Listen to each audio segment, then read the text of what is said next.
Hey you guys, welcome back to my channel for another video. Today I'm going to be answering your questions specifically about the Good and the Beautiful, and I do want to thank the Good and the Beautiful for partnering with me on today's video and continuing to support my channel so that I can answer your guys' questions, help you with any questions you have as it pertains to the Good and the Beautiful specifically. So all of these questions came from my Instagram. Over there, if you're not following me on Instagram, the link is always down below. That way, when I put out a call for questions, if you have some specific ones that you would really like my feedback on, then that way you can submit a question. I do also want to add the disclaimer that all of these answers are my opinions after using the Good and the Beautiful for 6-7 years in my homeschool. These aren't necessarily the opinions and views of the Good and the Beautiful. This is my response to the questions. So I'm going to jump right in because there were quite a few. I took screenshots of them because I asked a few days ago. So that's a lot of questions. So I'm going to try to get through as many as I can. Starting off with, have I compared the old kingdoms and classifications unit to the new one? I personally have not done a comparison video on that yet. However, I have seen all of the revised science units coming out from the Good and the Beautiful, especially the ones that I've already used the older version on. And so I am anticipating that the revision of that unit will be reflective in the same ways, meaning there's going to be it's going to come bound. The student explorers are going to be in the form of student journals for, the separate grades. They have the higher grade levels and the younger grade levels in separate books. And the information that was there in Kingdoms and Classifications was outstanding. I personally learned a ton from that unit. It's actually a unit that I wish I would have waited until my kids were a little bit older to do because the information was so deep, and I think that I should revisit that science unit personally, but I'm expecting the changes to be similar to the revisions they've already done. So the information's still the same, but easier to follow, easier outlines coming bound. Those type of changes are going to be consistent across the board when it comes to science units from the Good and the Beautiful. The next question is thoughts on history year 1 for a 3rd grader. My thoughts on it are fantastic. Go ahead and do that. 3rd grade is probably the grade that I personally feel like I would start using a specific history curriculum if my oldest was in 3rd grade. So my youngest daughter has been doing history since she was in kindergarten because I had older kids. But if I only had one child, I personally would probably wait until about the 3rd grade, just in my experience, to start history. Even though kindergartners can listen in, it's just if I was going to do history and I only had one child, I probably would wait until around the 3rd grade to start it. So I think that would be a great time. Any insight on the history for littles from the Good and the Beautiful? No, I don't really have any information there for you. I'm sorry, I haven't heard too much on history for younger kids from the Good and the Beautiful. Any news about the history? When will it come out? How are they changing it?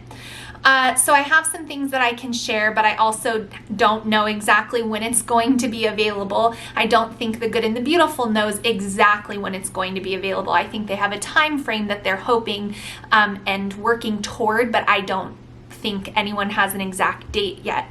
So the information I can give you guys on history and revisions on history is that the Good and the Beautiful is always listening to its customer feedback and its customer base. And so like all revisions the Good and the Beautiful has done, they have all been for the better. They've all been after lots of feedback from families using the curriculum. And so some of the things that you can expect from the previous versions of history from the Good and the Beautiful to what will be coming in the future is going to look like easier to follow lessons, probably a little bit less reading on behalf of the parent, colored pages, colored images in the history book, and probably, different grade specific things a little bit more there. So kind of similar to the science revisions, how the ages were a little bit shifted. You might see that with the history. But they are not removing any content or making any drastic changes to the content of the history curriculum. They are adding more. They're adding the stories of different people and more in-depth, aspects of history that maybe, would be really relevant to that unit, because, the history is broken up by unit. So those are some of the changes you can expect, but I anticipate that it is going to be wonderful, just like every revision The Good and the Beautiful has done. The next question is it more for girls than boys? No. The Good and the Beautiful is a wonderful curriculum regardless of a boy or a girl. The next one, would high school language arts 1 be considered a whole credit as is? What about if you add honors books? Yes, the language arts course for high school 1 is an entire credit. If you add in the book studies that go with it, then you are basically giving your child an honors English course. So I would reflect that as English 1 honors on my child's high school transcript. Thoughts on the pre-K units, worth it? Yes, I absolutely would love the opportunity to have a pre-K homeschooler. Again, those are such special and wonderful years, and The Good and the Beautiful is so gentle and fun and sweet that doing a lesson like that with your child each day is maybe going to take 20 minutes, and it's just a beautiful, simple, sweet introduction to, following a curriculum, and I personally love it. So I would definitely recommend. Also, the price point, it can't be beat. So The Good and the Beautiful really does such a good job at keeping their prices nice and low for us all. Someone said, you were the first person I ever heard talk about it several years ago. Thank you. You are welcome. I'm so glad that I could share what I found and loved. The next one is, what would my kindergarten routine look like with The Good and the Beautiful? Would you add anything else to it? For kindergarten, no, I would not. I would do, kinder language arts. I would do Bible time on my own with my own resources, and I would do math with my kindergartner, and maybe the science for Little Hands and Hearts, just once a week or something. That's probably all I would do for kindergarten, and that's kind of all I did for kindergarten. When I was doing kindergarten, The Good and the Beautiful didn't have as many resources as they have now. So I would love a kindergartner to go back and do it all over with again. The next one is, how many science and history units do I need for a school year? Well, that's totally up to you. Each science unit has about, on average, 15 lessons. So depending upon if you want to do science 5 days a week, you would finish that in about 3 weeks. The Good and the Beautiful recommends doing it 2 to 3 times a week, so that can give you an idea there. As far as history, you would only need 1 history course for a school year. I feel like that is pretty, across the board what everybody does. The next one, do I need to lesson plan with The Good and the Beautiful? No, you do not. The Good and the Beautiful is open and go, and that is a wonderful blessing that has served my family so well. Lesson planning with 4 children would be absolutely overwhelming, and the sense of if we go on a vacation, now we're behind, like I just could never live that life. And so I love the fact that all we do is open our book and we just do the next lesson on the next day, and it is wonderful. The next question I have here is, do I still offer a discount code? I've never had a discount code from The Good and the Beautiful because their prices are already so low, and they keep it really, mindful of people's finances. They don't really offer discount codes. Periodically there will be sales. Periodically you might see, like a free shipping or something like that. But The Good and the Beautiful doesn't extend discount codes because their prices have always been so low as is. So no, I've never had a discount code, and I won't be having one. The next question here is, hi, wondering if Math 6 will be comparable to pre-algebra. I would say yes, it would be. I haven't used it yet, but from what I've seen and what I've looked at through the Math 6 book since I received it, comparing it with my older children's pre-algebra courses that they've taken, I do think that it is, it's got some pre-algebra components to it. I will be back at the end of the school year to let you guys know if I feel like my youngest is ready for pre-algebra following Math 6, but I do recognize that those concepts are there. I just don't know if there's enough of it or if it's more just toward the end getting into that, so I'll be back to give you guys feedback. The next one is, do I incorporate more spelling than what The Good and the Beautiful has in language arts? No. I've never done a separate spelling course with my kids, and spelling is one of those things, personally. Again, these are my opinions, not The Good and the Beautiful. Spelling is one of those things that, in my opinion, people excel at or they just don't. And someone who doesn't spell well, there's not always necessarily like a reason. And so, you know, it's just through repetition that people learn how to spell correctly. And so I've got some kids that have always spelled words accurately, and I've got a few that still to this day do not. And it's just not something that I personally stress out over. So no, I've never done more spelling, and I've done the same method with all of my kids, yet they all have different spelling capabilities. So, you know, it's kind of like a personal thing and not a curriculum thing is my evaluation. How do I keep grades and scores is the next question. With my younger kids, I go for 100% accuracy. So for example, they'll complete their language arts page. I will look it over. If there's a mistake, they correct it immediately. So technically my younger kids who are younger than high school would obviously get 100%, but it's because I correct their work and I have them fix it right away. So I don't have to report grades in my state, so that's the way that I do it, and that has always been the way that I do it. Now my high schoolers, it is a little bit differently.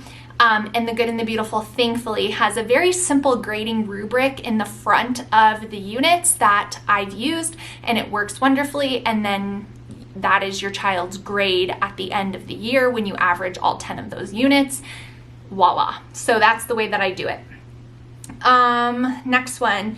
New to homeschooling, is the math program solid? My daughter hates math, as do I. Yes, give it a try. It might change your daughter's opinion. It's a really, really fun, engaging, colorful, beautiful, thorough, but not over-aggressive math. So give it a shot. I think your daughter will probably really love it.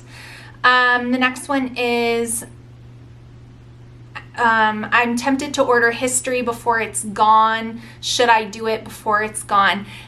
Yes, you should. I haven't been to the website recently to see if there's even any history available, but I do know that once the older versions of history are sold out, they are not going to be ordering anymore. So if you've wanted them, I would purchase all the ones that you want right now with a little bit of urgency. The next one is, for kindergarten, it looks like they don't have language arts. Yes, they do. It's level K, and it was, it's one of the ones that they've just recently revised. So check it out again. You may have just missed it. The next one is, do I plan to use the new history as a spine for my high schoolers when it comes out? I can't answer that yet. I will have to take a look at it and see what it contains. But like I said already, I love everything The Good and the Beautiful has ever created, and so I'm confident I will love it too. But, you know, I can't say until I see it. The next one is, what do you think we should do after finishing high school 1, 2, and 3? She's talking about the language arts for high school. Well, at that point, you know, I would look at dual enrollment for college. That's where I would go next. Just my personal opinion there. What grade would I start history in? Like I said at the beginning, depending upon if you've got, you know, one child or two, it would vary. But I think history is appropriate, in my opinion, to start in the 3rd grade. That's what I would do. Trying to decide between the History 3 or the US Constitution for your 7 and 10-year-olds, what would I pick? At those ages, I would probably go with History 3. I would wait more until like 4th and 5th or 4th and 6th. I would wait to do the US government course until they're a little bit older. Let's see. What will I do for the 4th high school English since the Good and the Beautiful only has 3 years? Dual enrollment, college credit will be that way. How am I grading the high school language arts with their rubric that goes right at the front? How do I like their writing curriculum? Well, their writing curriculum is a part of their language arts, and so it's just woven in, and I think it's fantastic. Is the science in depth enough for middle school and high school? Middle school, yes. High school, no. That's why they only go up to the 8th grade. How do I delegate the day-to-day assignments for the high school language arts? So the high school language arts are different than the language arts for younger kids, meaning it doesn't have daily breakdowns. And the reason for that is because your high schoolers do need to learn time management, how to work on a larger project and break it down for themselves. And so I recognize that that is a valuable skill. So since there is no like day 1, day 2, day 3, they do have schedules that your kids can follow where you can put a start date and an end date on it. So you could do that. You could break it up and tell them, by this day you need to turn this in or whatever. And I didn't really have that issue with my daughter. So I just told her I want you to do about 2 to 3 pages of each unit a day. And any time that she was kind of lagging or something wasn't quite, it was taking a little longer, then I would say, okay, you need to really work on that. And so it was kind of just one of those things that we addressed as we went on. Do I or have I added anything for geography? Do I feel that it is enough? No, I've never done a geography specific curriculum. We cover geography in so many areas in our homeschool that I feel like that's unnecessary. Geography is a part of the Good and the Beautiful's language arts, and they do a really good job at adding that in. And then, of course, read alouds, missionary stories, all those things, you're covering geography. And so I've never really, wanted to do a specific geography curriculum. The next question is going back to math. Is the math good for kids who are advanced in math? Yes, I think the math would be fine for kids who are advanced in math. They might just work through it a little more quickly. But yeah, it's not a regression in math. Now, if you're wanting a curriculum that's like 2 to 3 grade levels ahead, but it'll say 5th grade, but really it's like an 8th grade math level, then you probably wouldn't go with the Good and the Beautiful, because I do feel like it is fairly on grade point in my experience. No question, just so thankful to have found my channel. The curriculum has blessed us. That makes me so happy. It was such a blessing to me too. The next question is wondering if their science curriculum teaches from an old Earth or young Earth view. They don't specify that. They leave that up to the parent to kind of elaborate or include that if they would like to. All of references of time and dates on anything geological or fossil or anything like that is left up to the parent.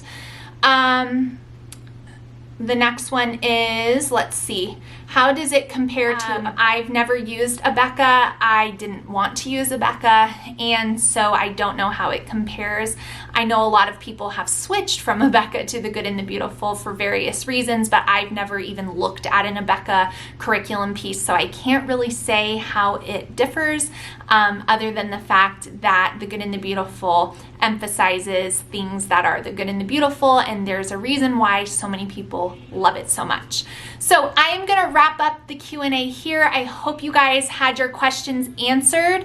Thank you so much for watching, and I will, as always, leave the link to the Good and the Beautiful down below. If you have any further questions on the curriculum, you can go ahead and leave them here, and I will come back and do my best to answer them for you. Give me a thumbs up before you go. It's a free way to support my channel, and I will see you guys again really soon. Bye, friends.